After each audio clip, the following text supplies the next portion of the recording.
Pemirsa, puluhan warga menggerebek sebuah rumah dan pondok pesantren di Serang, Banten. Warga bahkan menyerang rumah milik pimpinan pondok pesantren yang diduga melakukan tindak asusila terhadap seorang santriwatinya. Pondok pesantren di Serang, Banten, Minggu sore. Warga menggerebek dan menghancurkan rumah pimpinan pondok pesantren tersebut karena diduga melakukan tindak pelecehan seksual terhadap mantan santriwatinya. Awalnya kedatangan warga untuk meminta pertanggungjawaban pelaku. Aksi penggerebekan ini juga dipicu lantaran laporan keluarga korban tidak segera ditindaklanjuti. Sementara situasi baru meredam usai polisi tiba ke lokasi.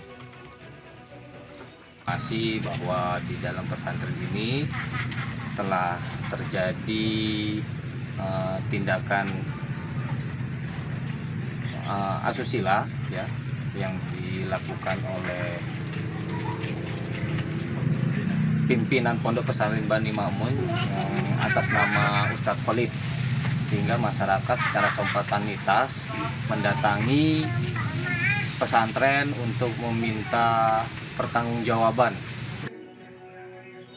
Tindak asusila ini menambah panjang daftar kasus pelecehan seksual di lingkungan pondok pesantren. Kasus-kasus perundungan dan pelecehan seksual di lingkungan pendidikan, terutama pondok pesantren yang mengutamakan adab, seharusnya bisa dihilangkan dan ditindak tegas oleh pemerintah dan instansi terkait agar terwujud dunia pendidikan yang sehat dan aman. Dari Serang, Banten, Mahesa Apriandi, iNews melaporkan. Pemirsa, banjir melanda sejumlah wilayah di Indonesia. Di Blitar, Jawa Timur, banjir mengakibatkan puluhan rumah terendam dan menyebabkan sejumlah pemakaman umum longsor. Begitu juga di Kota Bandung, Jawa Barat. Banjir selain merendam permukiman warga juga memutus jalan utama. Sementara di Bangkalan, Madura, sebuah mobil milik warga terseret arus banjir.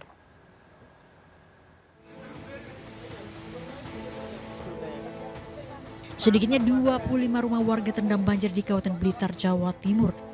2 rumah warga bahkan hanyut diterjang banjir bandang. Tanya itu banjir juga merusak tempat pemakaman umum di Desa Birowo. Banjir akibat intensitas hujan tinggi sejak 3 hari terakhir yang membuat sungai dekat permukiman warga meluap. Banjir juga merendam jalan utama Kota Bandung. Banjir dengan ketinggian mencapai 70 cm di Jalan AH Nasution bahkan membuat puluhan pengendara motor mogok akibat nekat menerobos genangan banjir. Selain intensitas hujan tinggi, banjir juga disebabkan drainase buruk serta kiriman air dari kawasan Cikadut. Banjir juga sempat menimbulkan kemacetan parah. Tanya itu, banjir juga merendam puluhan pemukiman warga yang tak jauh dari jalan utama. Sementara di Bangkalan, Madura, sebuah minibus hanyut dan tersangkut di akar pepohonan akibat terseret derasnya arus banjir. Diketahui minibus terseret arus banjir karena pengemudi nekat menyeberangi jembatan di tengah derasnya arus banjir. Beruntung pengemudi selamat.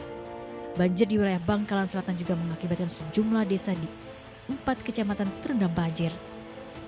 Banjir dengan ketinggian hingga 1 meter selain akibat intensitas hujan tinggi sejak Sabtu sore juga disebabkan sempitnya saluran air. Hujan deras juga menyebabkan tanah longsor di wilayah Modung dan Tanah Merah. Meski banjir mulai surut, pihak BPBD setempat masih melakukan pendataan terkait rumah yang terdampak banjir dan tanah longsor. Tim kontributor iNews melaporkan. Pemirsa, belasan lapak kayu dan barang bekas di Kalideres, Jakarta Barat terbakar, menghanguskan belasan bangunan serta 1 unit mobil. Sementara di Ciracas, Jakarta Timur, 1 unit rumah terbakar saat ditinggal penghuninya. Kedua kebakaran tersebut diduga akibat korsleting listrik.